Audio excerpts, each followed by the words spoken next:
আওয়ামী লীগের নামদারিদেরকে এখানে সভাপতি করতে হবে, অনেক ধরনের এগুলো করে কিন্তু ওনারা কোনো পার পায় নাই। আসলে আলেমদেরকে যারা কষ্ট দিয়েছে তারা কখনো শান্তিতে থাকতে পারে না। নিজগ্রাম চরফুলদি মসজিদের উদ্যোগে যে ইসলামিক মহাসম্মেলন হয়েছিল সেটির প্রধান অতিথি ইঞ্জিনিয়ার আশরাফুদ্দিন বকুল ভাই খুব সুন্দর একটা বক্তব্য দিয়েছিলেন। আপনারা অবশ্যই পুরো বক্তব্যটি শুনুন। যদি বক্তব্যটি ভালো লাগে থাকে অবশ্যই ভিডিওটি শেয়ার করে দিবেন। বিসমিল্লাহির রহমানির রহিম। বাইতুল ফাত্তাহ চরফুলদি পূর্ব পাড়া জানা মসজিদের বার্ষিক ইসলামী মহাসম্মেলনের সম্মানিত সভাপতি এবং উপস্থিত আছেন আমাদের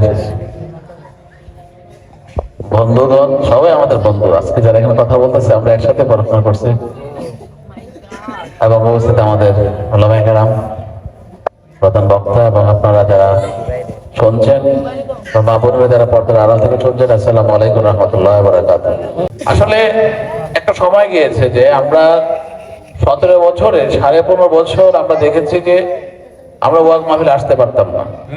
আমাদের ওলামায়ে কেরামগণ যারা নাকি বক্তা, ওনারাও কথা বলতে পারতেন না।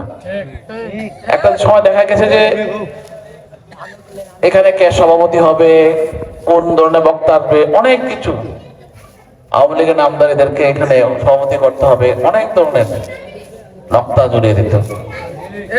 আসলে হচ্ছে কি, হ্যাঁ, এগুলো করে কিন্তু ওনারা কোনো পার পায় নাই। আসলে একটা কথা সত্য যে যদি আমি ভালো কাজ করি, আমরা সরকার যদি ভালো কাজ করে তাহলে কিন্তু তাকে এত কিছু চিন্তা করা লাগে না।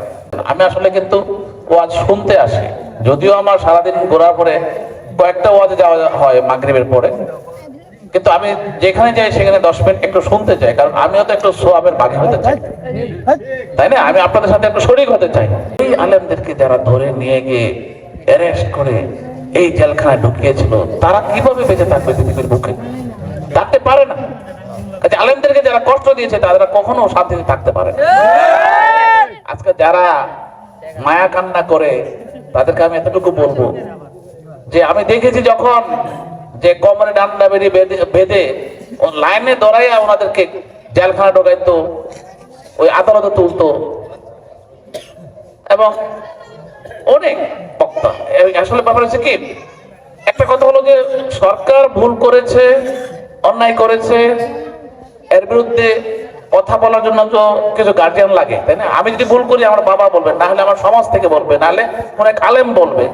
ওনারা দেখছেন যে মূর্তি বানাইতেছে, শুরু হলো মূর্তি থেকে, যে মূর্তি বানানো যাবে না। মূর্তি তো এটা একটা হারাম। মূর্তি তো কখনো, মূর্তি এমন একটা জিনিস যে আল্লাহর সাথে একটা শেরকের সমান। সেই মূর্তি বানানোর বিরুদ্ধে কথা বলতে গেলেই ওনাদের বিরুদ্ধে অ্যারেস্ট শুরু হয়ে গেল।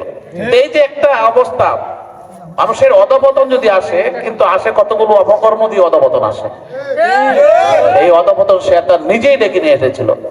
এই যে আজকে দেখেন যে এই যে এত ওয়াজ মাহফিল হচ্ছে, 5টা 7টা ওয়াজ মাহফিলে যাচ্ছি, মনে হয় 15 বছরের ওয়াজ একসাথে আল্লাহ দিয়ে দিয়েছে,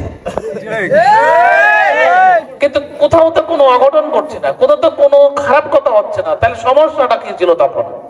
একটা কথা আছে যে রাজার দোষে রাজ্য নষ্ট, প্রজা কষ্ট পায়। রাজা যদি ভালো না হয় প্রজারা কষ্ট পাবেই। হৃদয় দিয়ে বুঝতে হবে, ভালোবাসতে হবে ইসলামকে, ভালোবাসতে হবে ধর্মকে, ভালোবাসতে হবে আল কোরআনকে। কারণ কোরআনের জন্যই কিন্তু আজকে ইসলাম টিকে আছে। যে কোরআনকে ধ্বংস করার জন্য অনেক চেষ্টা করা হয়েছে পৃথিবীর বুকে, কিন্তু পারেনি। কারণ এই কোরআন আছে মানুষের হৃদয়ে, কোরআন আছে হাফেজদের হৃদয়ে, মাথার মধ্যে। আপনি কোরআন পড়ে আপনি যাবেন কোথায়? কোরআন পড়লে তো লাভ নাই, কোরআন তো অলরেডি মুসলমানের হৃদয়ে ঢুকে গেছে। আমাদের জীবনে সবচেয়ে বড় পাওয়া হলো আমরা মুসলমান, এবং আমরা একটা সুন্দর একটা কোরআন পেয়েছি, যে কোরআনের আলোকে, ওই কোরআনের নেতৃত্বে, ওই গাইডে কিন্তু আজকে সারা বিশ্বের মুসলমান চলছে। সৌদি থেকে আসলে কেউ দেখা যায় যে বউ যদি কয় যে না 7 দিন পরে যাও, তাহলে টিকিটটা চেঞ্জ করতে পারে, কিন্তু এই মরণের কি কোনো টিকিট চেঞ্জ করা যাইব? সবশেষে একটা কথা বলবো যে আমরা আসেন, আমরা আমাদের পরিবারের প্রত্যেকটা পরিবার থেকে যাত্রা শুরু করি। আমাদের প্রত্যেক পরিবারে কয়টা সন্তান আছে, তারা সকালবেলায় ফজর নামাজ পড়ছে কিনা, মক্তবে যাচ্ছে কিনা, পড়াশোনা করে নাস্তা করে স্কুলে যাচ্ছে কিনা, নামাজ পাঁচাত্ত পড়ছে কিনা, এবং কালেমা, নামাজ, রোজা, হজ, যাকাত, এই যে ইসলামের 5টা স্তম্ভ আছে সেগুলোকে তারা মানছে কিনা, আমি মানছে কিনা। কারণ একটা পরিবার যদি আমার ভালো হয় তাহলে একটা গ্রাম ভালো হয়ে যাবে, একটা গ্রাম ভালো হয়ে গেলে একটা ইউনিয়ন ভালো হয়ে যাবে, আর একটা ইউনিয়ন ভালো হলে তো পুরো থানায় ভালো, আর পুরো থানা ভালো হলে বাংলাদেশ ভালো হয়ে যায়। সেই জন্য আমি আপনাদের সবাইকে অনুরোধ করবো যে আসেন আমরা সবাই দল মত নির্বিশেষে আমরা ইসলামের আলোকে আমাদের নিজের জীবনটাকে সুন্দর বা মজবুত করব। আজকে যে জমিটার কথা ওনারা বলছেন, যে জমিটা হলে মসজিদটা ভালো হবে, হয়তো বা সামনে ওনারা মাদ্রাসা করতে পারেন, আরো প্রসার করতে পারবেন। একটা জিনিস মনে রাখবেন, যারা যারা জায়গা করবেন, এই জায়গাটা কিন্তু সবার দরকার, কিন্তু আপনাদের আমাদের সবারই দরকার, অত্র এলাকার সবার দরকার। আর এই সবার মুসলিম সব লোকের কাজে যদি আমি সহযোগিতা করতে পারি, আপনাদের পাশে দাঁড়াতে পারি, আমিও তো আপনাদের মনে করেন একটা দানে আপনাদের সবার লোকের শরীর হয়ে গেলাম, তাই না? আমারও মন চাই আমিও করবো এখানে, আমি আমাদের দোয়া করবেন, আমার পক্ষ থেকে একটা ভালো একটা অ্যামাউন্ট আমি দেবো, যাতে আপনারা একটা কবরখানা যেতে করতেছেন, যেটা আমি একটা ভালো একটা অ্যামাউন্ট দেবো এখানে, যাতে আপনারা কবরখানা সুন্দরভাবে করতে পারেন, যাতে সবাই উপকৃত হন। আমার জীবনে যতটুকু অর্জন, আমার যা পাওয়া, আমার যা চাওয়া, আমার মনে করেন এগুলো নিয়ে আমার আর কোনো লোভ নাই। আমার কথা হলো যে আমি যদি আপনাদের জন্য কিছু করে দিতে পারি, তাহলে মনে করেন যে আমার আত্মা শান্তি পাবে, আমার বাবা মার আত্মা শান্তি পাবে, এবং আমার যে ভবিষ্যৎ প্রজন্ম, আমার ছেলেমেয়েরা আছে, ভাই বাতিজা আছে, তারাও দেখবে, তারাও শিখবে। কিন্তু এই জন্য আমি বলি করি যে সবাই তো সবকিছু পারে না, সবার জন্য সবকিছু হয় না। যেহেতু মর্যালে আমি অলরেডি আগে যাচ্ছি, কাজে আপনারা কিন্তু প্রত্যেকে আমার জন্য সৈনিক হিসাবে কাজ করতে হবে। আমার সেই আত্মবিশ্বাস আছে, এবং আমি মনে করি আপনারা আমার জন্য দোয়া করবেন। আর আমি যে কথাটা বলছিলাম যে যদি আমি একজন এমপি হই, তাহলে এমপি হওয়ার পরে সেখান এমপি তো আপনাদের ভোটে ছাড়া আমি হতে পারবো না, তাই না? কাজে আপনাদের বানাইলেন, যদি ধরেন আপনারা বানাইলেন, তো এমপি হওয়ার পরে যে সুবিধাগুলো আসবে, একটা টাকাও আমার পরিবারের জন্য খরচ হবে না, সব মসজিদ, মাদ্রাসা, স্কুল, কলেজে চলে যাবে।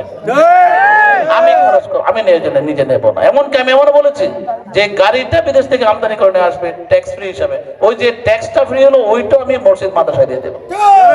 আমি এটা প্রতিজ্ঞা এখন না, আজকে বলছি কথাটা এই কারণে, কারণ আমি উদাহরণস্বরূপ সারা বাংলাদেশের 300টা এমপির মধ্যে আমি দেখা দিতে চাই যে আমরা সবকিছু করব যে জনগণ ভোট দিয়ে আমাকে বানিয়েছে তার জন্য, আমার জন্য না।